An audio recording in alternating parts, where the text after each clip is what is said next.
Hi all, welcome to the first part of the video lecture on sequential circuits. So far we discussed a type of logic circuit called combinational circuit, and now we are seeing another major circuit category called as sequential circuits. So let's see what we've seen so far is something called, so logical circuits, you can classify into two category, that is combinational circuits, right? Main classification, and sequential circuit. And we saw many examples for this combinational circuit. So do you remember any major circuits like see adder circuit we saw, half adder, full adder, carry, lookup adder, like that, ripple carrier, many variations, adder, subtractor circuit, subtractor, multiplier, right? Then what else? Another main category of combinational circuits, decoders, encoders, right? Multiplexers, like that, many magnitude comparators, etc. Okay, now we are going to see the sequential circuit. So sequential circuit, just like in combinational circuit, the basic element is what the gates are. So using fundamentally using these gates, we are making this combination circuit, right? So when it comes to sequential circuit, here also we have everything that we are using in combination circuit. In addition to that, we will see something called latches and flip-flops, right? Flip-flops, latches and flip-flops, and using these latches and flip-flops we will create bigger sequential circuits like counters, something like shift registers and all. Okay, so counters is something, it's find application everywhere, right? So that is the overview. So let me tell you what we learned so far, that is combinational circuit. So what is a combinational circuit? So it is something where when you are giving an input,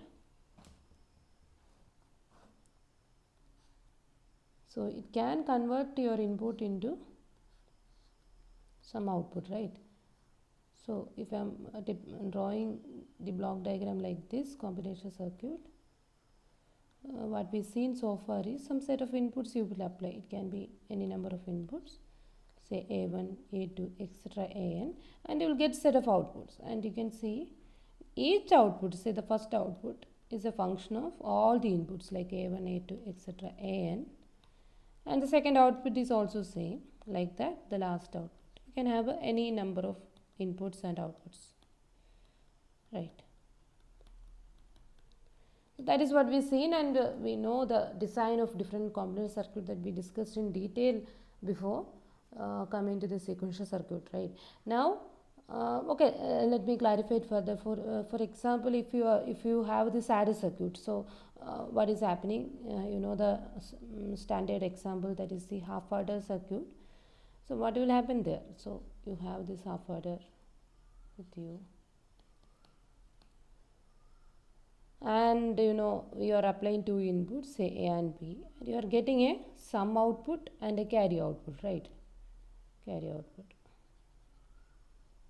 And hope you remember we derived an expression for the sum output as what, it is something like the XOR of the inputs, and the carry output we observed as A dot B. I am not going to explain how these things we obtained. This is something we already seen, so please watch the videos on combination circuit, particularly that half adder circuit. Okay, so this is what we derived already, and what I was trying to say is like suppose I am giving an input.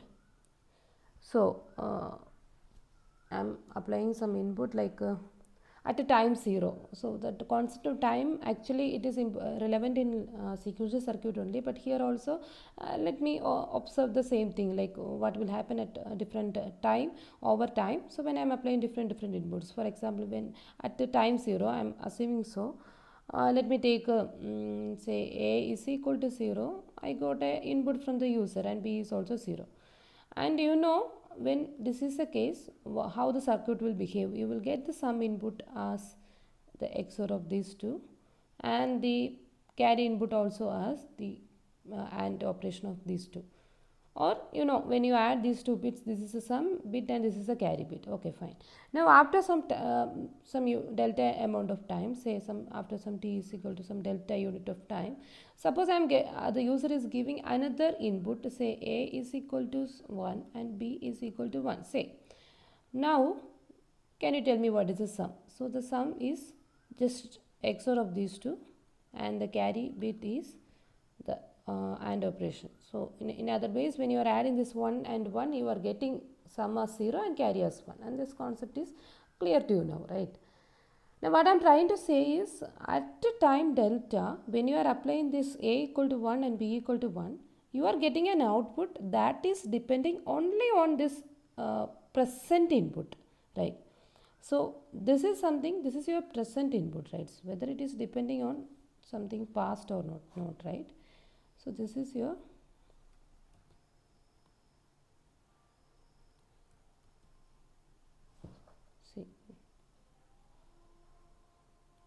this is your present input, and definitely what is this? So this is something that happened some delta time before, right? So I can call it as, so this is only two scenario happened. So this is my past input.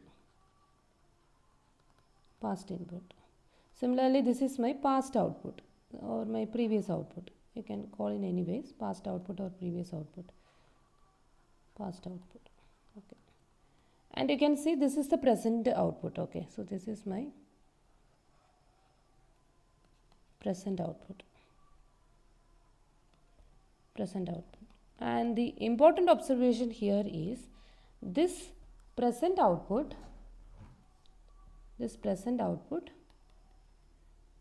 depends only on what? This present output depends only on the present input. There is only this dependency. So this depends only on present input, and you can see that there is no dependency on the past input or past output, right? So simply apply the input irrespective of what happened prior to this. I'll be getting the output purely based on the input I am applying right now. So this is the important observation. See, in combinational circuit,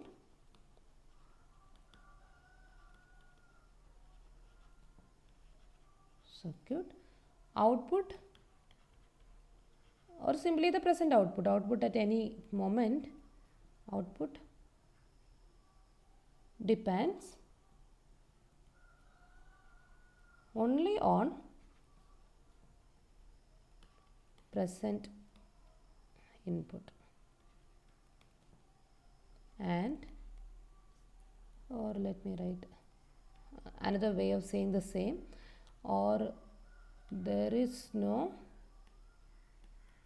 dependency on past input or output. It's not at all be depending on your past behavior of the circuit. But when it comes to the next category of circuit, this dependency will be there, that is sequential circuit, right? Sequential circuit. You can see that it's actually depending on the past behavior of the circuit also. So if I am drawing the block diagram like this, sequential circuit, you can see that some set of inputs you are applying. So let me call as the present input. So it is there for sure. What is the current behavior that I want to know? Okay, so this is the present output. This is a present output means this is a current behavior of the circuit. Okay, simply let me write as the output, and you can see these outputs are actually, or maybe one output or more than one output. So these outputs are actually given back to the circuit. So when you are applying like this, so typically we call it as a feedback path. Okay, so when you are feeding the output back to input, that means you are actually getting So currently you are applying, so say at the time t equal to delta, at a time t equal to delta, this is happening. So this is the output at a time t is equal to something like delta minus 1 or t equal to 0, the same scenario let's take. So t equal to 0, what happened that you are feeding, and based on this input, I mean the feedback input as well as, so this is feedback path, okay, as well as the present input at the time delta, I will be getting the output, something like that. Okay, let's take an example and let's come back to this, otherwise it may not be clear to you. Let's take a very small fundamental example, okay.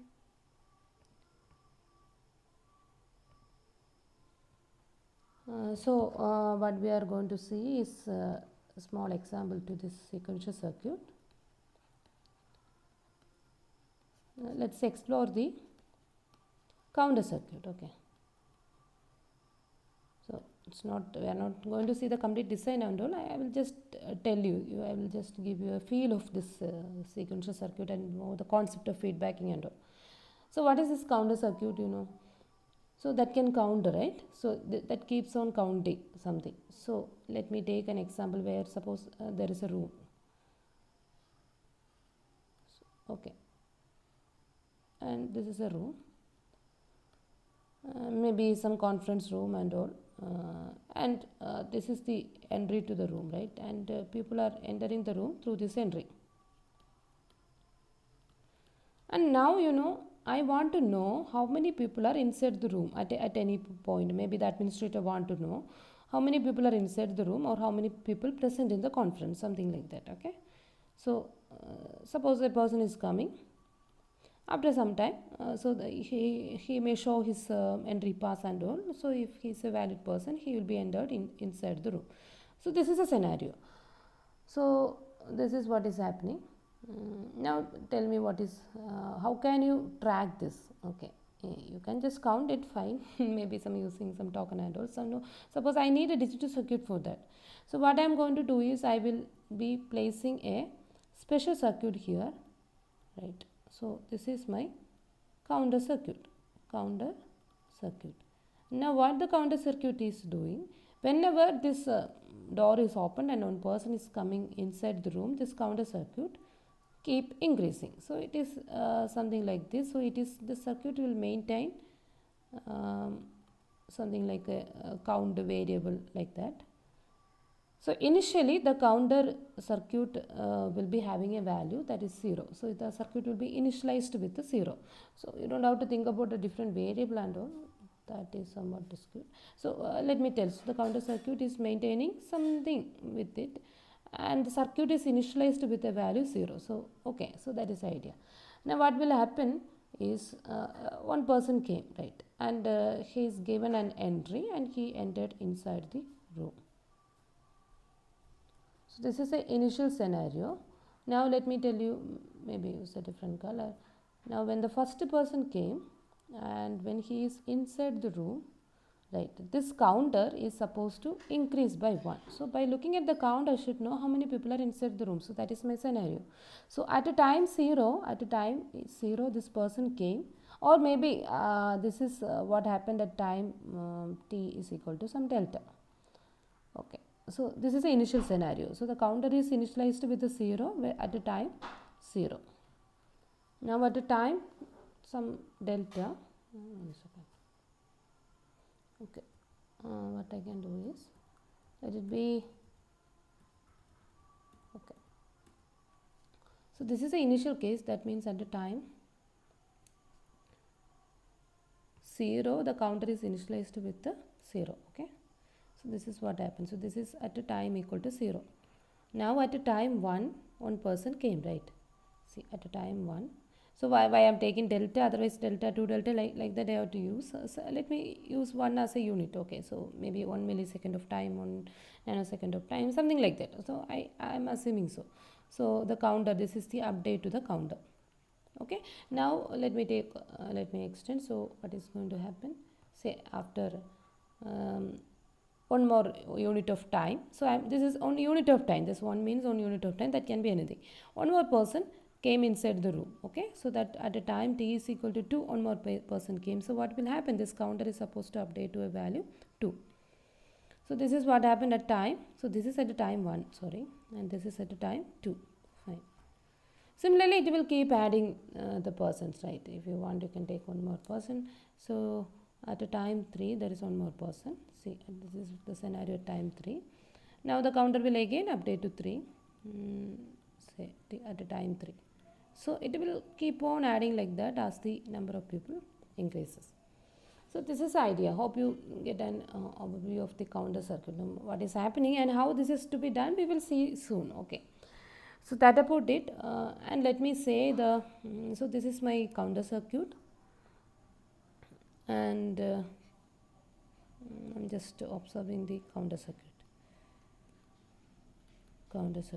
And the output of the counter circuit, let me denote say some y t, that is the output over different time instance t. Okay, so that what I can see is so take different timing. 7t is equal to 0, this y 0, it will be y 0, and that is found to be 0, that is the initial case.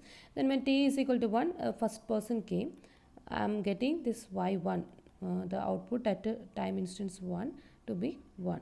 Similarly, at t is equal to 2, I am getting it to be y2, and that is found to be 2.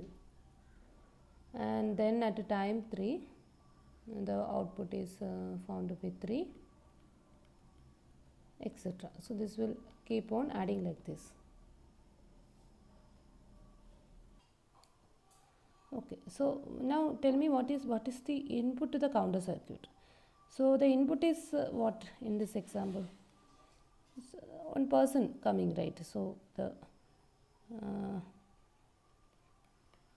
person coming at present. So currently who is coming? So whenever a new person coming, the counter circuit is supposed to count him. So that is a duty. Now how the circuit is doing this counting? So it will look at what is the previous value of the counter. I mean, so this variable that is saved somewhere. What is the previous value? That means at time 3, this green color, this person came. So what it looked at the past behavior of the circuit. Is it clear? Like at a time 2, what is the behavior of the circuit? It was 2, and that is what is being updated by adding 1. It is getting this 3. So there is one more input, and what is that? The previous counter value. Okay. So using this previous counter value, how this yt will be updated? Yt is equal to previous counter value plus 1, like that it is updating, provided if a person came at time t. So this if part is very important, because let me tell you that what else, some different color I want. See that about it. See at so in this example, say at a time is equal to 4. So we assume like at every unit of time somebody is coming. Okay. So at a time is equal to 4. When I am observing the circuit, I observed that no one came, right? So, something like that. So nobody is inside the room. So let me write it outside. At a time is equal at time t is equal to 4. When I am looking, this counter circuit is observing that no one came. I mean, not person came, so nobody is inside this room. So room is still containing 3 people only. Okay, so that is observation. That means that the person coming at present is actually 0. Nobody is coming. Okay, so if a person came at time t, then only I have to update this counter, right? Otherwise, this will retain as before. So what I will do is, so retaining that also, I should know what is the previous output, right? So I will be looking at this 3, and I will update this 3 to be 3 again. So this is what is happening at a time is equal to 4. Why? Because at a time is equal to 4, the counter is supposed to give me a count at every unit of time, like t is equal to 1, 2, 3, 4, etc. So t is equal to 1, fine, one new person came, so the counter updated to 1. At 2, one more person came, so counter updated to 2. At 3 also one more person came. So far it is fine. But at a time is equal to 4, nobody came actually. So how the counter should behave? So the counter will take the previous value of the count and it will simply update that value to as it is. There is no change. So it is something like this. So this same yt, right, the same yt is equal to the previous value. Just retain as it is, previous counter value, if no one came at time t. So that is what I was trying to say is both these inputs are important. I should know the previous counter value. So I should know the previous counter value, then only I can update the current value. So whether you want to update the previous counter, the current counter value to be previous counter value plus 1, or you have to retain it as it is, that is being decided by the present input, right? So the circuit is actually depending on the present input as well as the past behavior of the circuit. So what is the past or the previous counter value? Accordingly I am updating. So both present input and past input or past output, both are important for the circuit. Okay. So it is something like this. So finally you can conclude like this. This yt at any instant of time is expressed as a function of the input at that instance. I mean, what is the input to the circuit? This I mean for input. Here the input is the that person. Whenever a person is coming, accordingly the counter is updated, right? Input at a time instance t, and the output of the circuit, the same output of the circuit at time instance t minus 1. I'll be updating this output to t as a function of both present input and the previous output. So, say if you want to observe the output of the circuit at time t is equal to 4. So, in our example,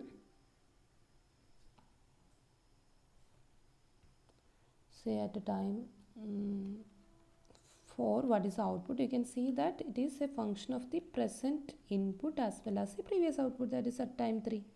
So, like that. So, what we done is y4 we updated to be. So, in our example, what was my y4? This y4 is equal to y3. I maintain it as y3 because at this i4 was 0, right? So this i4 was, since i4 is equal to 0. So let me write like that. I need some space for it. See this, what is my y4? That is a question. So what I observed is this is a function of this i4 and this y3. Okay, then what I observed is this i4 is equal to 0 in this particular example at time 4. Nobody is coming actually, so that I updated this y4 to be this y3 as it is. I am not adding any value. Okay, now I should know what is this y3, then only I can expand this, I can find out this y4 exactly, so that I can recursively expand this expression. So what I will be doing is, this is i4. Okay, now this y3 is nothing but a function of the input at the time instance 3 and the past output y2. Okay, fine. So now you can see that at the time 3 you got an input that is 1. I mean one person came, that is what I mean like that. So this green color person. Okay, so this one, time is equal to 3, one person came, so that this y3 will be what is my y2? I don't know, plus 1. Why I am adding 1? Because one person came. So I need this y2, then only I can update this y3. Okay, so that is what I was trying to say. Now let me expand it further. So it is i4 function of i3, and tell me what is this i2? That is again a function of i2 and y2, y1, like that, right? Is it clear? See, that's all. So now you can see that this i2 is actually 1 again, because at the time instant 2 also one person was there, right? And what about this y2? Y2, you know, what is y1? Add 1, because one person came, that is the meaning. Now again, you know, at this you can expand further like i4. So this is a recursive expansion. You have to keep doing it until you are getting the base case, right? Until it terminates. So function of this i2 and y1. What is your y1? It is function of I0 and sorry, not I0, I1, the input at instance 1, and y0, the okay, like that. Now here you can see that what is your I1? What is your I1? I1 time at time 1, again 1 person came, right? So so that you can update your y1 to be this y0 plus 1. So now the last question is, what is your y0? So you know this y0, so you don't have to expand it further, because the output of the circuit, the output of the counter circuit is what we denoted by yt.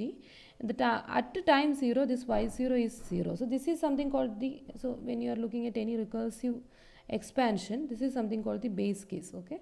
So that is where, that is the starting point, the base case says that this y0 is equal to 0. So I can directly substitute it, okay. So as I know this, so I can substitute it back. So now what I know is this y0 is equal to 0 at instance 0. That is where I am starting. So accordingly I know y1 is what, y0 plus 1, because at that instant 1 person came. So that is the reason. So I am updating this y1 to be y0 plus 1, that is 1. Now again when I am going back, y2 is found to be y1 plus 1, that is this 1 plus 1, 2. And y3 is found to be y2 plus 1, that is 3. Now y4, what is your y4? See, y4 is nothing but y3 only, because nobody came at that instant, right? So it is just written as 3. So this is the whole scenario. I just given a very detailed explanation, like how the counter circuit is working. So this is a working part only, but as a combinational circuit, I mean from digital electronics, this switching theory point of view, you are supposed to know how this circuit is to be designed, right? So that is the main task for you. Now to get a feel of this sequential circuit, taken this example, right, how it is depending on the past input. Now you can see that it is not only, so here you know the first iteration, so why I taken this much time is like, I just want to tell you, initially it is just depending on the y3 only, but y3 is depending on y2, and y2 is depending on y1, and y1 is depending on y0. That means it's y3, y2, y1, everything is I am depending, right? So what I can say at this point is, there is no space, let me write here, y4 depends on, initially in the first observation you find it like y4 is depending on just y3, but it is not like that. It depends on y3, and y3 is depends on y2, otherwise y4 is depending on y2 also, right? Y1 and y0. That means it depends on, sorry, the past history of outputs. Okay, so it is depending on the present input, of course, that I didn't write, past history of output plus present input. Present input, fine. So that is how a circuit like this is working, behaving. So the sequential circuit. Now let me ask you a very simple question, like let it depend, but how this can be achieved, right? So let me use a new page and let me ask. Fine. So the question is how to get the previous output, because to find out the current output, how to get the previous output. The present input is fine. Using present input you can update the current output, but you can't depend only on the present input, you have to depend on the previous history of outputs also, or at least just previous output. How can I get it, right? So if I want it at every instant of time, I have to save it, right? So then only you can retrieve it. So how can I get it? You have to, we have to save it, right? Where you will be saving?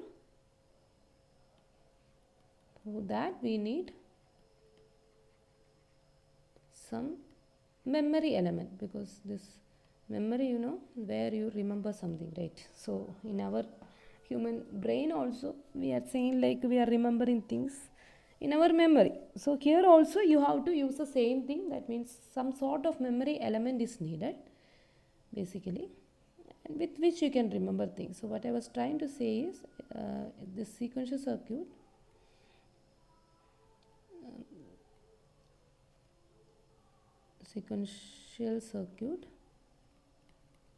there will be some set of, so I am writing like that, this can be anything, okay. There will be a set of present input and also the output you will take, they will keep them inside a memory element. So this memory element is crucial here, and using this memory element you will retain the previous information and you will take it back to the circuit. Okay, this is not a single bit. Typically we have to remember some sequence of bits. Okay, so accordingly I am getting the output. So through this, so this is the way I am getting the output also. Output, you can take the output as well as you remember the output in the memory element, so that this will help me to find out the output in the next instance, like that. Okay, so here this is actually the past output I am feeding back. So this is my feedback circuit and this is the present input, present output, and this present output is becoming the past output in the next time instant. Okay, so as of now it is present only, but when you are keeping it in the memory and you are taking it from the memory, it will be the past output for the next instant of time. So there is some kind of timing is involved here, like sequentially one after another things has to do. So the counter circuit is something that find application everywhere, inside your washing machine. I can give you any example like this. It will be set with some initial time of value, and at every instant of time, the actual real clock instance, the timer will keep decreasing. When it is reaching 0, it will stop, right? So like that you will set some value, okay, so that like that everywhere. It's not only used in computer, it's there in CPU. All the operations are based on this timer, basically some kind of counter on the background, and not only in computer, it's used everywhere. Now in real world you can see the sequential circuit everywhere. Something like some state diagram wherever you can see, that is a sort of sequential circuit. For example, in traffic light, initially assume it's a red signal, then it will change to yellow, right, after some unit of time. And how it is changing, this time should be there. I mean, I know that like after this much unit of time, the signal is supposed to change it to yellow. So that unit of time is acting as the input to the circuit. Now what is the past output? Red. I should know it is red, then only I will change it to yellow. So because I am not supposed to change this red to some green and all, I should go to yellow. Then from yellow only I should change it to green, right? And again I think it will go to yellow and back to this red. So this kind of a scenario is happening. So this is on let me say some real example of so-called sequential circuit. So it's there everywhere. So like that so this is some kind of state diagram. It's from red to yellow, yellow to green, green to yellow, like that.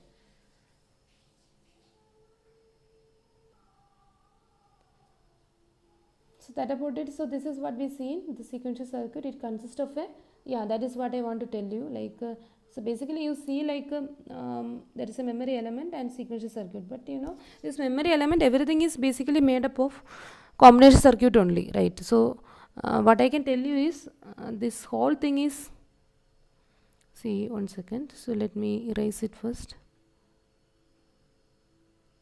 So if I am writing like this, let me write it in a more meaningful way. So basically it is the combination circuit only. Now to the combination circuit, when you are adding this feedback path like this, or when you are adding this memory element, the whole thing become a sequential circuit. Okay, so let me say like this whole thing is actually the sequential circuit. Okay, let me draw in an adjusted way. Okay.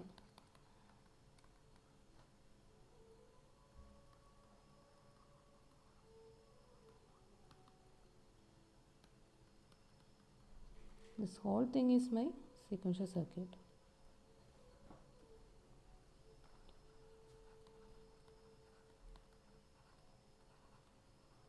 Inside sequential circuit, I am having the combinational circuit and the memory element. Okay, so this memory element is again in some sort of combinational circuit connected in a particular way. We will see exactly what is this memory element, how informations are stored, okay, in a sequential circuit. And the output. So altogether, when you are looking at a sequential circuit, some input is coming, you are getting some output, that's all. But inside that circuit, there is some kind of feedbacking where the output is connected back to the input. Yeah. Yeah, so it consists of a combinational circuit to which storage elements are connected to form a feedback path. That is what we've seen. So basically, it is a combination circuit only, but only this feedback path is what is making it different, special. Okay.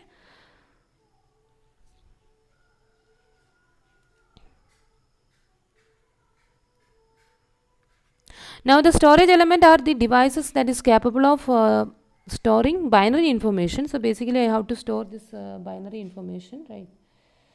And typically it defines the state of the circuit, right? Currently what is the information being stored in the circuit is on state, and after some on unit of time what is the state of the circuit, like that. Now the sequential circuit receives binary information from the external input together with the present state of the storage element determine the binary output. Present state means the past output, currently what it is. Whenever a new input is coming, based on the current behavior of the circuit and the new input, it will generate a new output, like that. You can interpret it in this way also, right? These external inputs are inputs also determine the condition of changing the current state of the behavior based on that input. So this is a typical diagram. The output will be coming.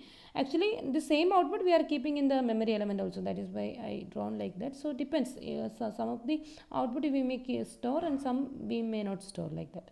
So the typical diagram, the block diagram demonstrates that the output in a sequential circuit are a function not only of the input but also on the present state of the storage element, and the next state of the storage element is also function of the external input and present state, like that. So we saw many examples for this, and basically it comes in two flavors: synchronous and asynchronous sequential circuit. So typically it's based on whether we are using clock or not and how this clock is applied to the circuit. Okay, and this needs some more detailed explanation to understand exactly what it is. So for the time being, let it be there as a classification of the sequential circuit, and later on we will understand what is this synchronous and asynchronous circuit. Okay. Yeah, it's slightly a lengthy video, but hope you get an overview of, because I just taken few examples only, but that is how I was trying to give you a visualization of the sequential circuit. In the next video lecture onwards, we will start the implementation part, how this memory element everything can be implemented, and finally how a complete sequential circuit can be implemented. Yeah, thanks for watching.